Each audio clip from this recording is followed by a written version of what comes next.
First of all, I would like to thank all of you, since this is really an enjoyable, nice, interesting week. And today I hope that you, at least some of you, even enjoy it even more due to this very, very, very interesting correlated material class of tantalum, nickel, selenide.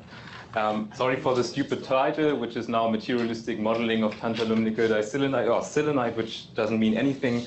In the meantime, so between sending this title and doing further work, we realized we should more concentrate on the order parameter, which is now the reason why I'm going to try to convince you that we now ended up in a nice definition of the microscopic order parameter, starting from first principles. And to do this, actually a bunch of people were necessary. So there's Giacomo Mazza, who's hopefully somewhere in the audience here, who did the mean field calculation, the many-body calculation. Then there's a lot of work done by Lucas and Simone in Hamburg on the ab initio side. And here from Flatiron, we got some help from Janet Facano. And of course, Angel, Andy, and Antoine are involved in all of the discussion and as the driving force. So to give you my motivation, so that you just saw that this is already quite a group effort, but my motivation is to get a really material, realistic understanding of the many-body effects of this material class. And maybe just not in the material class, but first in this specific material.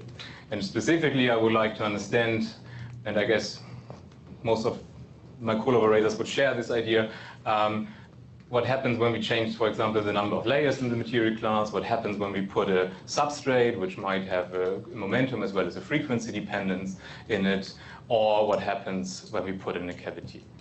And this is indeed, from a modeling point of view and a first principle point of view, quite a hard endeavor, since we are talking about a large number of electrons and atoms in the unit cell, and it's a layered structure, which means in general we can expect rather strong and long-range Coulomb interaction due to weak screening is maybe too much to say, but at least less screening due to the effective two-dimensionality of the system.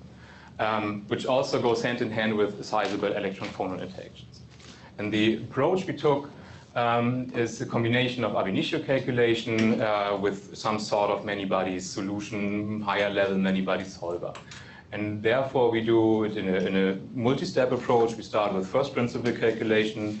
I'm going to show you in the next slide. Then we do what we call downfolded. We downfolded to a minimal model, which gets more treatable and also more understandable than the spaghetti band structure we get from ab initio calculation.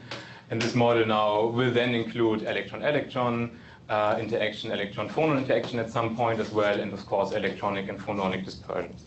And then we have a minimal model, which is then solved in some sort of many-body solution or solver environment here in the form of Hartree.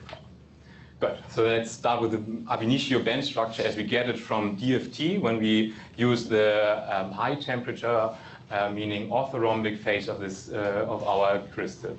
Meaning here you see our nickel change surrounded by the tantalum, meaning this is one of the most important change, and there's yet another change in the minimal unit cell. And if we do a GGA, plain DFT calculation for that, we get the band structure shown here on the left. And what you see is that there's no gap formed. We have 4 to 6 bands somewhere crossing around the gamma point at the Fermi level, but also weak interchain. So from here to this chain, interchain dispersion. So there is some dispersion, but weak point. And what is now missing in these DFT calculation for sure is some sort of Coulomb interaction effect. So as I said, so in a two-dimensional layered material, you would always expect to have some sort of long-range Coulomb interaction, which might not be missing in DFT, but is definitely heavily approximated there. Can I ask you a question? Sure. So if you include spin orbit, does the gap open? I don't think so, but no, let's talk about the gap opening stuff later on. So what happens with the, how do we now try to get the long-range Coulomb interaction in there? And one standard ab initio approach would be to do so-called W calculation on top of that, but this is a quite heavy numerical task for all of these hundreds of bands we would need to take into account. Although I would like to add that we are not yet there, but I think Simone and Lukas from Hamburg are approaching these GW calculations and converged GW calculation every minute closer.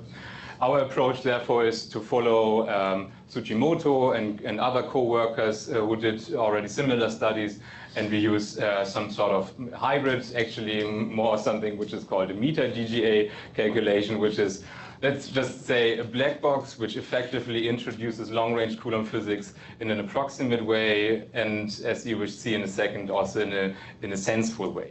Under the problem, or with the constraint that we now get some sort of a parameter, which is called C, which we need to fix. So this is we never gain without losing anything, and therefore here we lost our full first principle. Now we need to choose this parameter.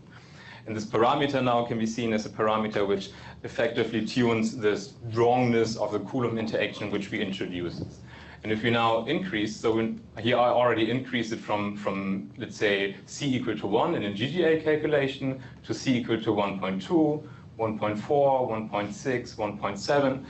You see it has indeed a drastic effect to the band structure.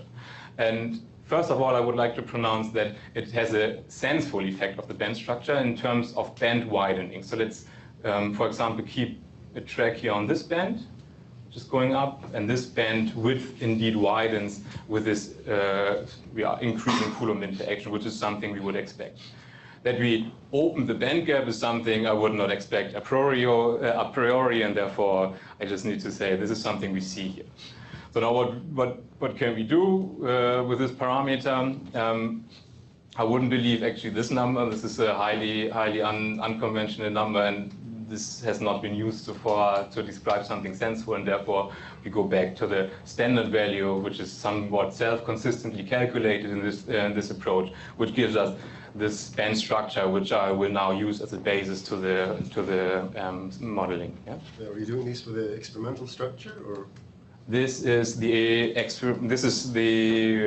high temperature experimentally originated structure, meaning we relaxed it in our DFT calculation completely. Okay, so from the walls between the layers is not hard to capture?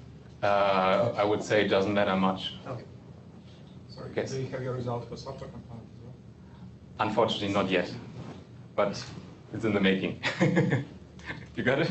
No, we need to get it. No, as I said, it's in the making. Lukas right now in Hamburg is doing these calculations. So unfortunately, we need to stick to the selenite, but I promise even the selenite on its own is already very, very interesting, and we got some new insights since. So what we did next is to analyze, also like Tsujimoto and co-workers, what the main orbital contributions are. And here I shows a projection of this ab initio band structure to the nickel dxy and the tantalum x squared y squared orbitals. And what you nicely now see is indeed this upper band is mostly of tantalum character, and this lower band is mostly of nickel character. And even more, and this is the important point for us, and this is what we really like to see, it's just a single orbital on each side. With these 6 orbitals, now we have 4 tantalum atoms in the unit cell, 2 nickel atoms in the unit cell, meaning 1 orbital per atom ends up with a 6 orbital model.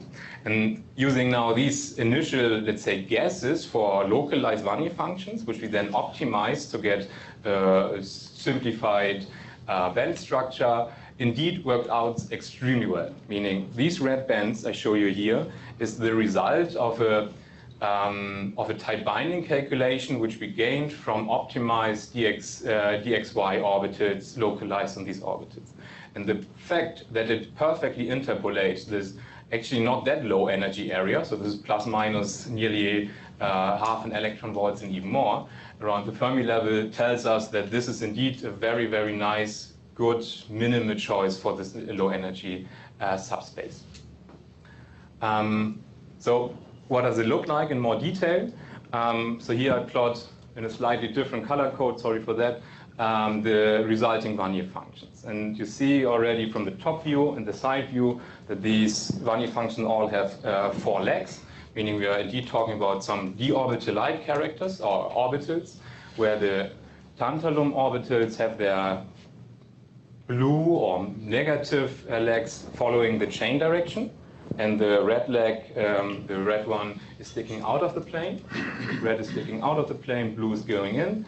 On the nickel side, we also have a similar one, but now this is rotated by 45 degrees, pointing towards the selenium atoms.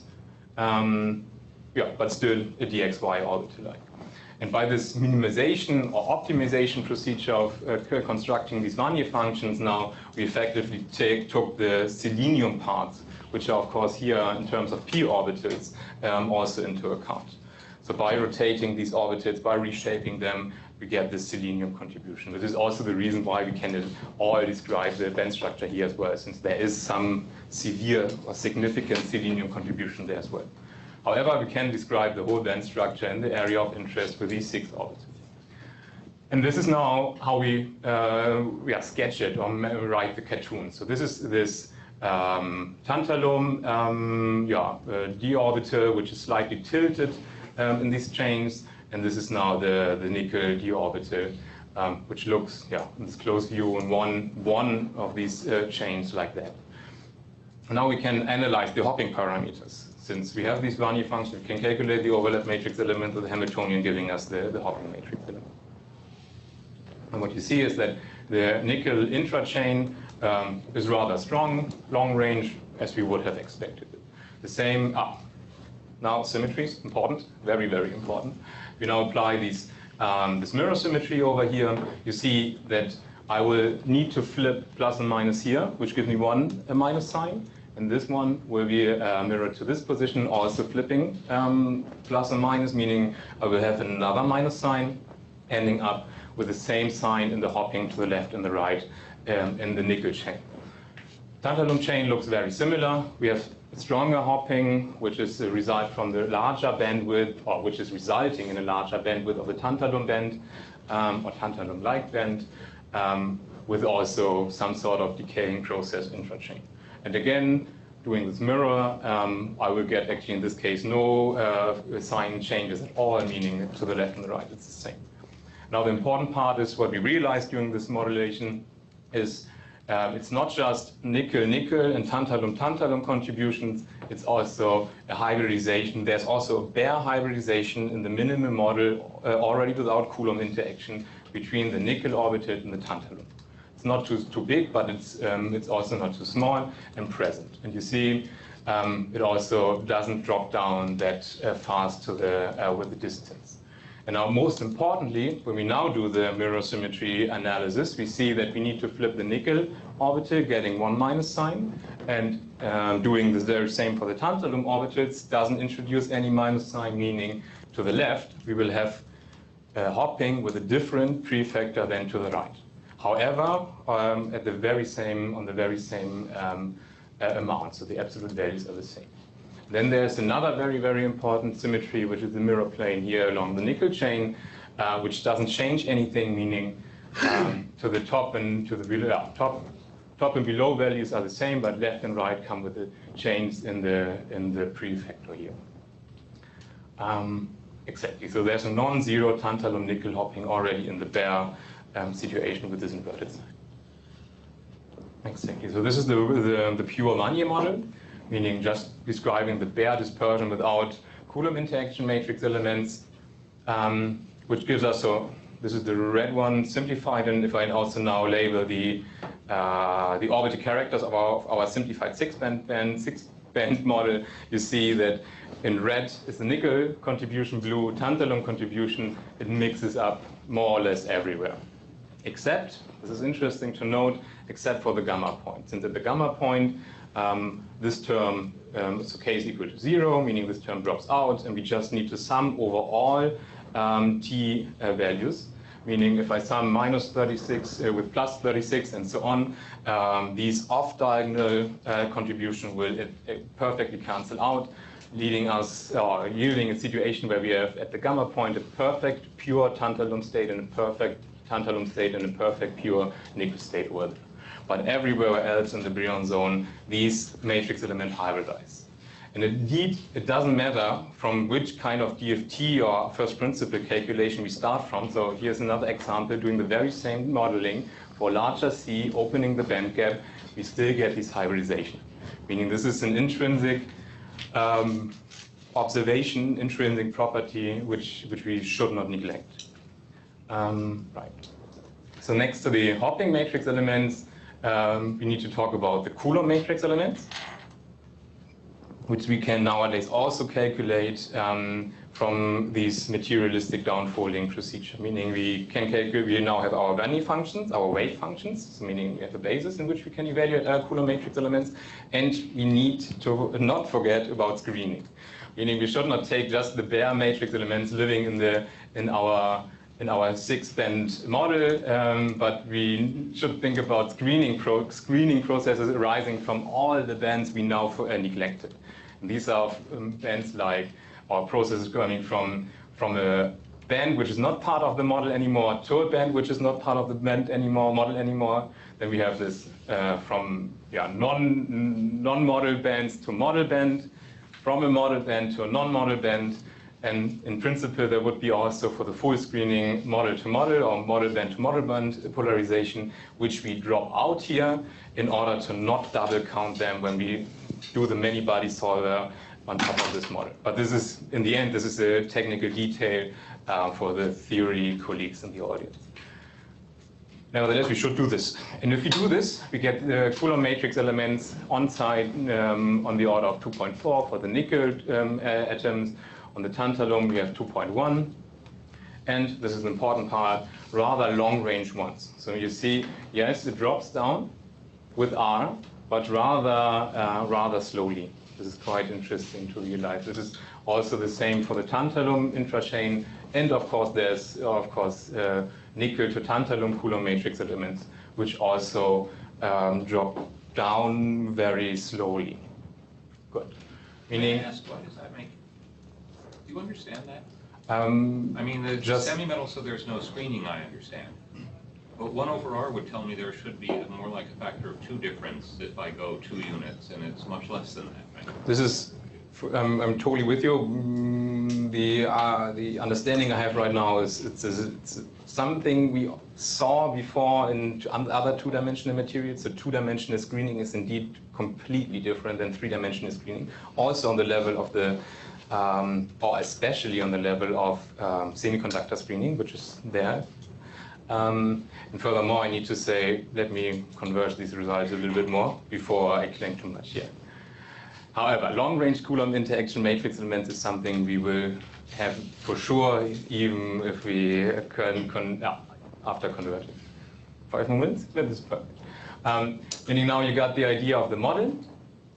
With the long-range exchange contributions, and most importantly, as I said, now we have this hybridization between the chains. And this means for us that this classical Fallikov-Gimbel model, which introduces on the bare side just hoppings within, let's say, the valence band, which is the nickel band, and the conduction band, which is the tantalum band, this is not enough anymore, since there are hybridization processes missing in the bare model already.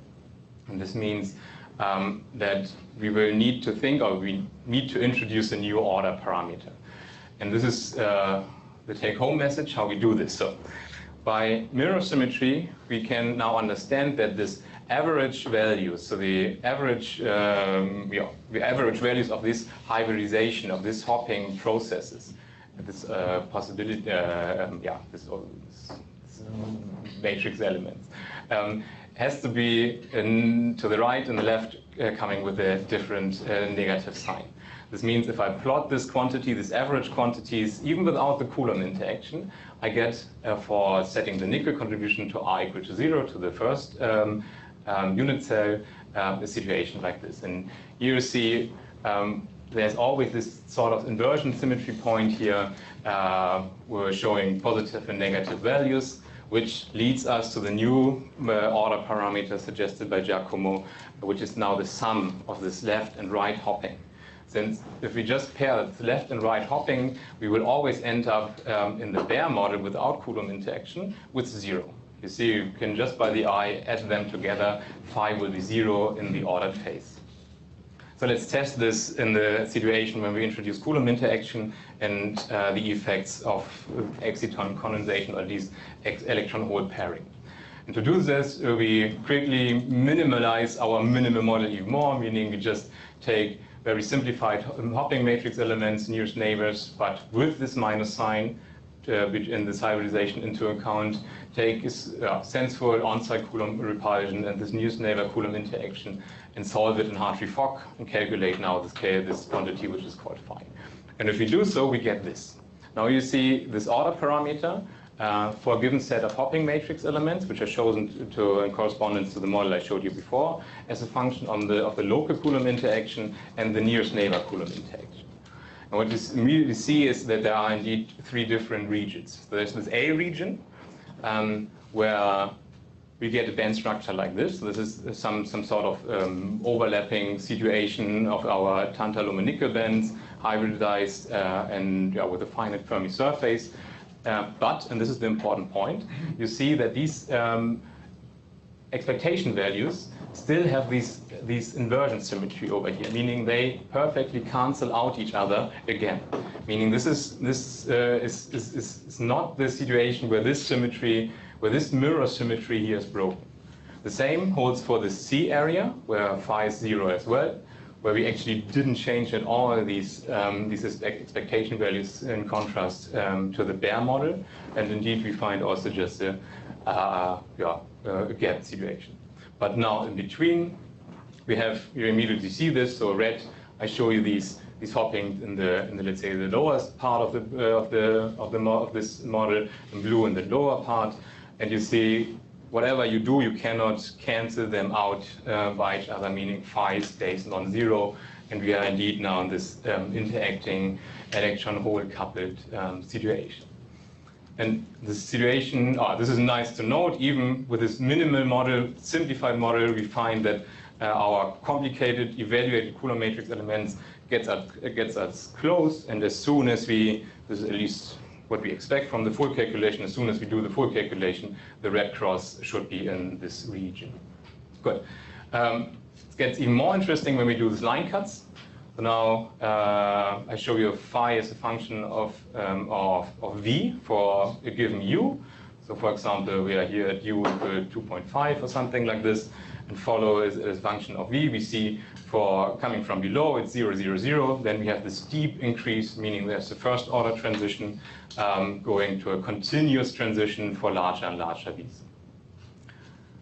Right, so this means we now found that purely electronically, without any coupling to the lattice, we get the symmetry breaking effects, which is realized by this situation, meaning these hopping matrix elements are on average not canceling out each other anymore. So this instability, this symmetry breaking is something which is there already on the pure electronic side. Now, I think I have 2 more minutes, 1 more minute. 1 more minute is perfect. We also had a first glimpse into the situation, what happens when to the lattice, meaning Lucas and Simone calculated the lattice structure from DFT for t equal to 0, which indeed shows us shows a distortion which looks like this. So here you see this is what we exactly saw in Kaneko's very nice first work. You see that these tantalum positions move a bit, which breaks exactly the very same symmetry as we have seen it on the pure electronic side. And this is the reason why we can immediately say these are 2 symmetry breaking effects, the lattice and the electronic ones, doing the very same and coupled therefore linearly. In this calculation, it turns out that this monoclinic phase transition or structural transition comes with this beta, which is not 90 degree anymore, but 90.57. And if we compare this to this STM data, I think we will see today as well. It looks a little bit smaller, but this is something we should discuss in more detail. Interestingly very interesting and important to note is that in this symmetry broken DFT structure, including some finite Coulomb interaction, we see that we also already opened the gap.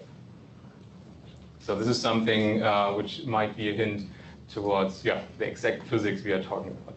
And I think this is what Andre meant. The the minimal band gap here is not at gamma, but from this point slightly right or slightly moved away from gamma and indirect, at least in this calculation. Good. So meaning, I hope that I convince you that we are now at a stage where we have a minimum materialistic model in which we understand all symmetries in a most satisfying, hopefully, way. We have this new order parameter, which is a result from this, which breaks this mirror symmetry as the lattice does. And I would say in general, but this is something we should also discuss together, this fits to most of the experimental data we have seen so far, and also theoretical ideas we have heard about so far. Meaning we have this flattening of the band, which we see in the electron as well as in the lattice situation. We have tantalum contribution in the conduction, in the valence as well as in the conduction band. And okay, in general, we have a different or not strongly dispersive band structure, perpendicular to the chains. Meaning this picture in general is valid, plus the new hybridization, which should be there already in the minimal model, in the bare model. With that, I would like to thank you for your attention. Okay. Questions, comments? Good, thanks. So, if you start from a two-band Hubbard model, and then trying to map it to the Falico-Kimball model, which you have, some extended Falico-Kimball model which you have used, there is some constraint on the intraband and interband interaction. Have you checked that this constraint is for field? That I know. Did you check this? No. Okay. Honestly, no, cannot comment on that. No.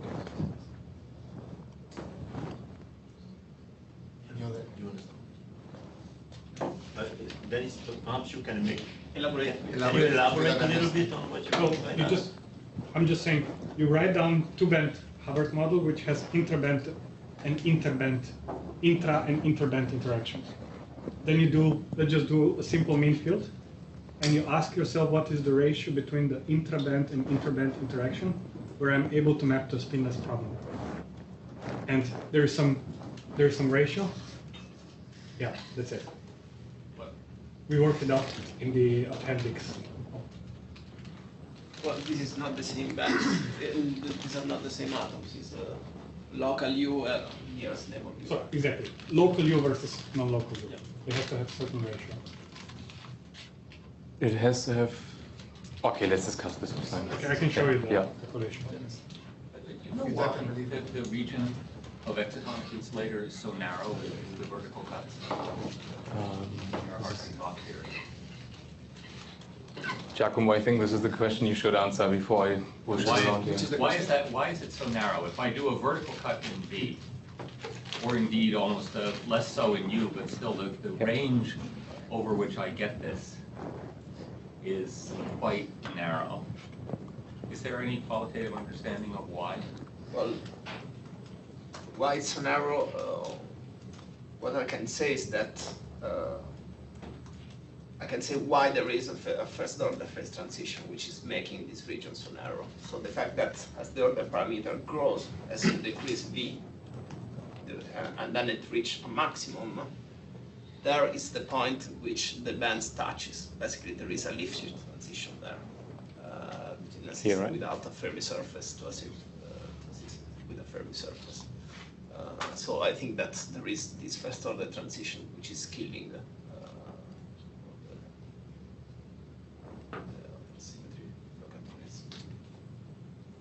So maybe just a comment to put these things in perspective. So, I mean, from all this, I think what appears clearly is that the symmetry which is broken already at the purely electronic level is a discrete symmetry, right? So the high temperature phase, and I'd be interested to know if anybody in the audience disagrees with that. The high temperature phase does not support excitons. So to a certain extent, it's a misnomer to talk about exciton condensation, right? Well, breaking the discrete symmetry, the low temperature phase, as we've seen from the talks this morning, supports excitons beautifully. The symmetry which is broken is a discrete symmetry, which I think is now very clearly understood. And of course, the excitonic order parameter, which is a scalar, couples linearly to the phonon modes that were also somehow discussed this morning. In particular, the obvious shear mode that was emphasized by Tetsuya's work long ago. And it's all a question now. I think the electronic energy scales are now better understood from this ab initio work. And the next step would be to understand the electron phonon scales more quantitatively to be able to understand the coupled dynamics. So at least that's my view of where we stand. I don't know if anybody wants to comment. Any comment? If not, we leave the comments for. We can discuss this. Discuss it a little bit later. If not, when I'm listening Malte then.